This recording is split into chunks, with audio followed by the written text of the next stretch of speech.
जितने भी नवरात्रे के व्रत रहे वो बड़े सावधानी से सुने इस बात को। आपके पास मौका है देवताओं को वापस देने का और अब सीखने का।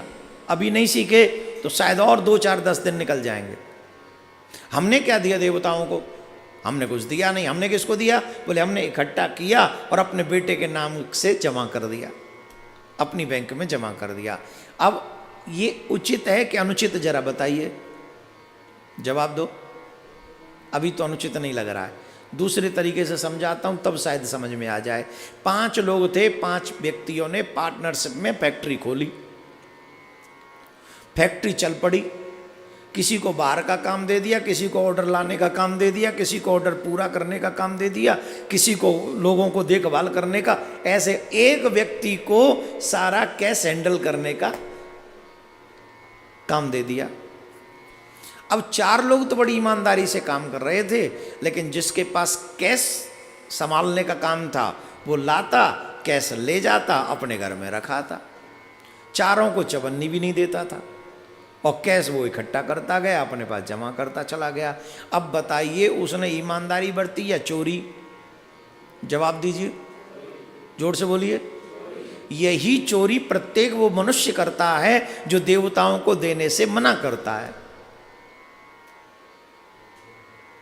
जो लोग कहते हैं कि हम नहीं देंगे, वो वही मनुष्य चोर है जो देवताओं को दे। लेते तो देवताओं से हैं पर देते नहीं है। ऐसी चोरी करने वालों की दुर्दशा होती है। उन्हीं के दुख का मैं नहीं कह रहा हूं, देवी भागवत में इसका प्रमाण है। तो हमको जो भी इस देवीय कृपा से प्राप्त होता है उसमें से देना भी सीखना चाहिए। बोले क्या दें?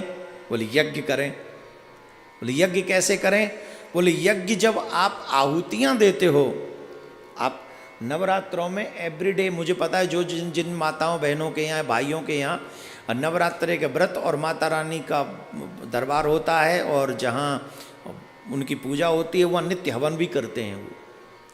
तो हवन में जो आहुतियाँ आप देते हैं और उस यज्ञ से जो धुआं निकलता है, आहुति से मिक्स जो सुगंधी है, ध्यान से सुनेंगे,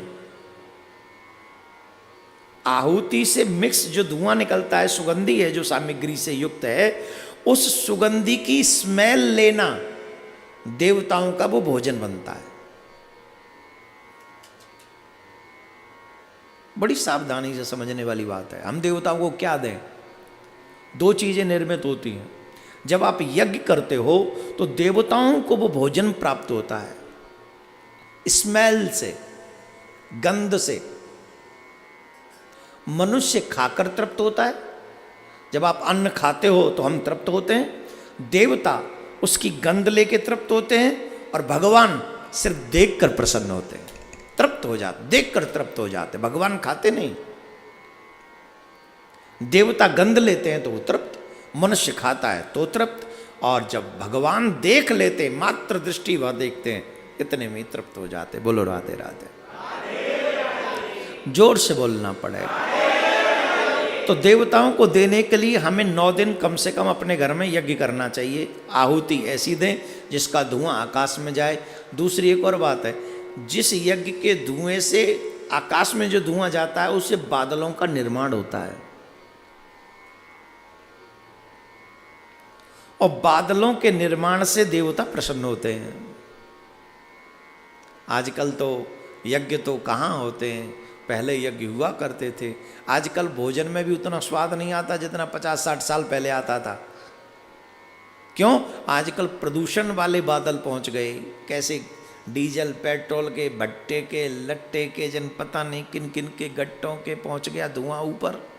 ऐसी ऐसी मशीन चल रही है, उनका धुआं आकाश में जाता है, वो बादल बन जाते हैं, फिर वहाँ से पानी आता है तो वो प्रदूषण उस पानी के माध्यम से हमारे खेतों तक पहुँच जाता है और हमारे अन्न में आ जाता है और वही अन्न हमारा शरीर खराब कर देता है, हमारा स्वास्थ्य खराब कर देता है। और इस बात पर किसी का ध्यान नहीं जा रहा है। हम सबको चाहिए प्रदूषण मुक्त वातावरण सुनिश्चित, किससे करेंगे? बोले जब जितने यज्ञ होंगे, वेद मंत्रों का उच्चारण होगा, उसी से ये वातावरण जो है प्रदूषण मुक्त हो सकता है, उससे पहले कोई संभावना नहीं है। बोलो राधे राधे। जोर से बोलना पड़ेगा। तो बात समझ में आ गई? तो यज्ञ प्रत्येक दिन आप सब करें। जो माताएं बहनें हैं कुछ नहीं कर सकती, तो अपने गुरु मंत्र को ही 108 बार 21 बार जितना आपका मन करे स्वाहा स्वाहा करते रहो, है ना। और आहुति देते रहो, घी की आहुति, सामग्री की आहुति, अग्नि के हवाले करते रहो। उससे जो धुआं जाएगा वो गंध देवताओं तक पहुंचती है और देवता आपके कार्यों को सिद्ध करते हैं। इसलिए हमें प्रत्येक दिन, वैसे तो प्रत्येक दिन हवन करना चाहिए, परंतु वो ना कर सकें तो एकादशी, पूर्णिमा और ये नवरात्रों में, इन दिनों में अवश्य हमको ये यज्ञ करना चाहिए, अपने घर में हवन करना चाहिए। बोलो राधे राधे।